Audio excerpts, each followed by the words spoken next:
Là voilà, une case qui a été supprimée, donc qui a été remplacée par du texte.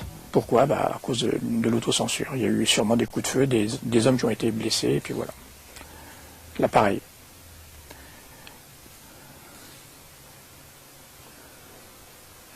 On sent, quand on regarde cette page, on sent qu'il y a des scènes qui n'existent pas, qui ont été coupées. C'est trop réduit. Alors ça, c'est une histoire de texte avec un caractère un peu fantastique, avec des pumas géants. Qui fait un peu peur d'ailleurs, parce que les pumas sont vraiment énormes. J'ai lu ça quand j'avais 9 ans, j'avoue, j'avais été impressionné.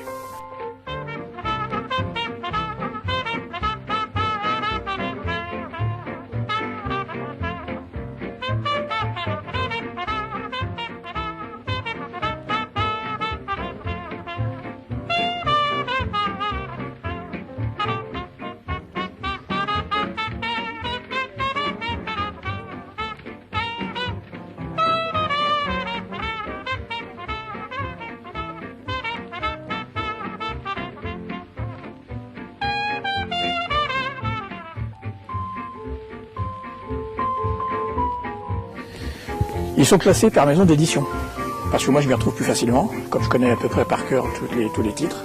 Donc toute la colonne là, c'est édition Imperia. C'est un éditeur lyonnais. Toute la colonne là, c'est édition Mon Journal. C'était un éditeur parisien. Là aussi, c'est Mon Journal.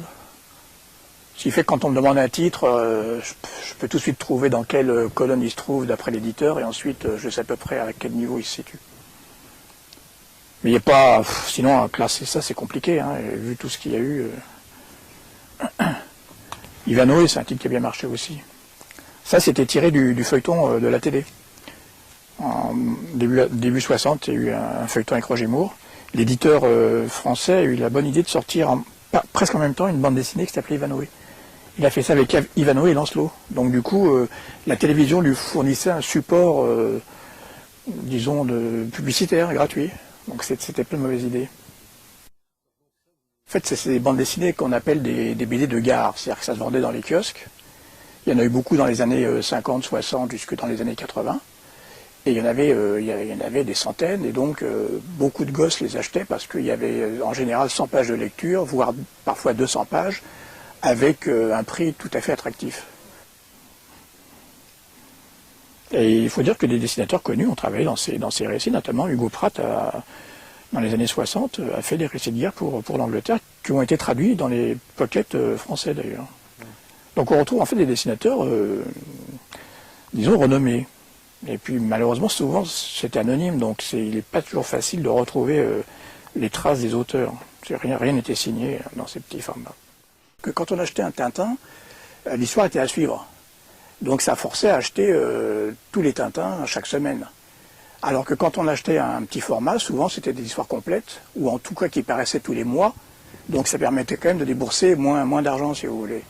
Donc pour simplifier un peu, je dirais que les hebdomadaires genre Tintin Spirou, c'était plutôt des garçons de familles aisées qui les achetaient. Étant donné que la BD de petit format, c'était plutôt les couches populaires. Est-ce qu'on peut rapprocher ça de la littérature de gare? Bon, c'est un peu ça, c'est un peu la comparaison entre les livres de poche, les polars qu'on achète, les Santonio, etc. qu'on achète et puis une fois lus qu'on jette, et puis à côté les livres plus sérieux, souvent plus chers, en grand format, etc.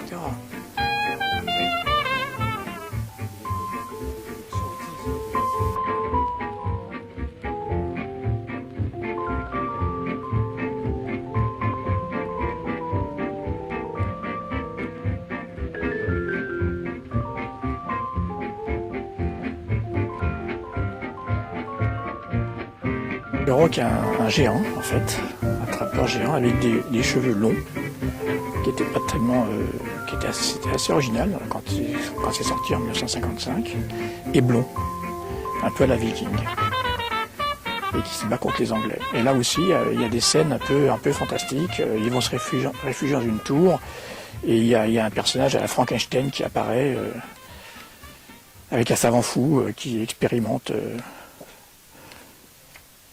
C'était la force des Italiens qui n'hésitaient pas à mélanger les genres, à mettre du fantastique ou de la science-fiction dans le western, par exemple. Cela dit, il y avait quand même des BD pour filles à l'époque. Hein. Ça existait. Hein. Il y avait les hebdomadaires comme Lisette, Fillette, Bernadette, La Semaine de Suzette, etc. Il y avait même des petits formats pour les filles, spécifiquement pour les filles.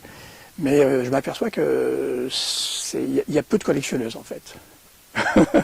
Ouais, des fois parce qu'ils avaient une sœur qui lisait ça. Ou le petit format, oui, il est né dans les années 49-50, donc c'est l'après-guerre. Et effectivement, il a perduré une quarantaine d'années, et donc ça s'adresse à quelques générations précises. Le collectionneur moyen, il est entre 30 et 70 ans, disons, voilà. Donc, qui a pu connaître quelque part. Voilà, voilà.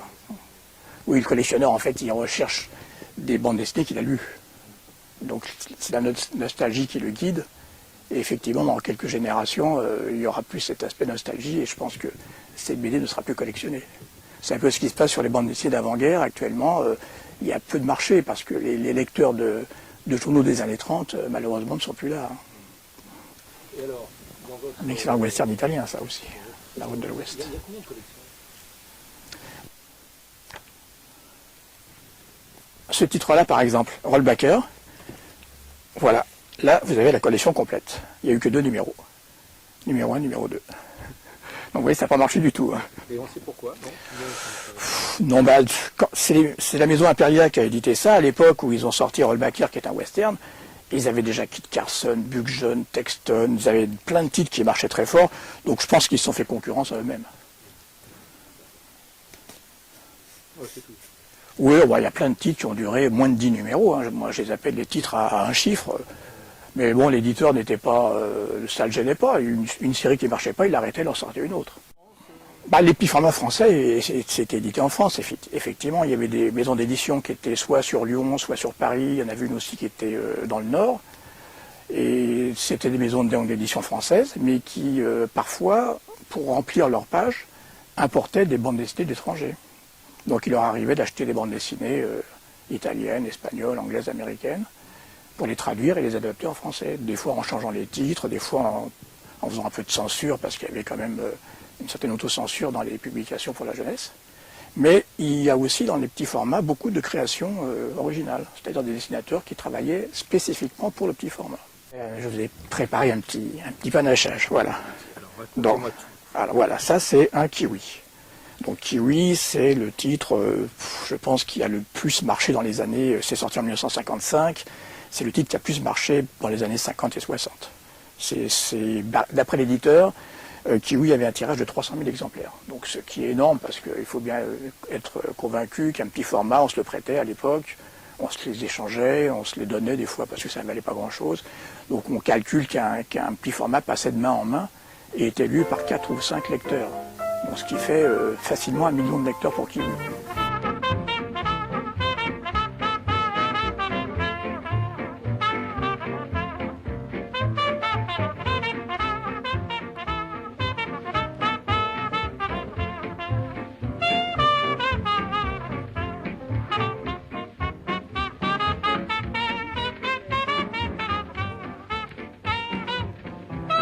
Il faut parler de Rodéo parce que ça c'est un titre qui a très bien marché. Il s'est arrêté en 2003. Il est né en 1951, il s'est arrêté en 2003. Donc c'est celui qui a eu la plus grande longévité. Et cette couverture est amusante parce qu'en fait, on voit l'un des personnages qui tient le poing levé, vous voyez. Et en fait, il avait dans la version italienne, parce que c'est une couverture qui vient d'Italie, il avait un pistolet. Et ça a été gouaché. Donc en fait, il tord le poing, mais il ne tire pas. Ça fait partie de l'autocensure des éditeurs français qui étaient obligés d'enlever les armes, de supprimer les scènes de violence, ce qui fait parfois des scènes assez cocasses. On voit le personnage qui n'a pas d'arme, qui tire donc avec le poing levé, et le méchant en face qui tombe, qui est blessé. Il y a combien de collections? Il y a eu quand même plusieurs centaines de titres, pas loin de 1000 titres différents. Bon, certains ont duré très longtemps. Il y a des séries comme Hakim qui ont duré plus de 700 numéros. Buck John, Rodéo ont dépassé 600 numéros. Mais à côté, il y a eu des séries qui n'ont pas marché, qui ont duré 5, 10, 15 numéros. Mais si on fait le total, il y a bien 1000 titres. Parmi lesquels, bon, à peu près 10% sont très collectionnés, et puis le reste, beaucoup moins. En fait, il n'y a pas de secret. Ce qui s'achetait, les titres qui ont eu du succès à l'époque, sont maintenant ceux qui sont les plus recherchés, ce qui est logique.